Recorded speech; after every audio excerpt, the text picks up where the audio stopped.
जिज्ञासा है कि जब बालक वर्धमान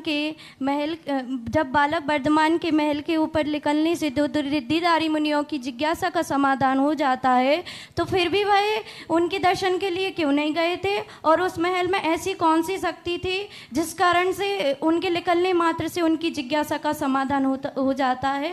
गुरुवर मेरी जिज्ञासा का समाधान करें। नमोस्तु गुरुवर नमोस्तु। पा करके भी स्मृति में तो पड़ा रहता है। कई बार तुमने देखा होगा व्यक्ति स्वयं का छाता भूल जाए और आगे चलकर दूसरे का छाता देख करके स्वयं की छाती की याद आ जाती है। इसी प्रकार उन तीर्थंकरों की ऐसी बलिहानि रहती है, उनके दर्शन करने से उनका निमित्त हो गया, वो एक निमित्त बन गया, हमेशा वो कोई नियम नहीं। दर्शन करने क्यों नहीं गए? क्योंकि वो अविरति थे, परिग्रही थे, महाराज महावृत्ति थे।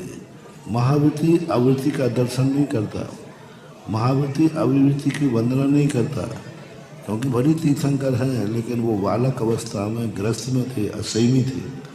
और महाराज तो वो सामने भी आ जाते तो भी वंदना नहीं करते। एक दूसरा कारण है कि तीर्थंकर का और मुनिराज का कभी आमना सामना नहीं होता। ये नेचुरल नियोग है, वो करते नहीं, सो बात नहीं है। तीर्थंकर की दृष्टि कभी महाराज के ऊपर नहीं पड़ेगी, महाराज की दृष्टि तीर्थंकर पर पड़ सकती है, लेकिन तीर्थंकर ने नहीं देखा कि कोई मुनिराज हमें जा रहे हैं। ऐसा एक नेचुरल रूप से नियोग कहो, कुछ भी कह सकते। और जिज्ञासा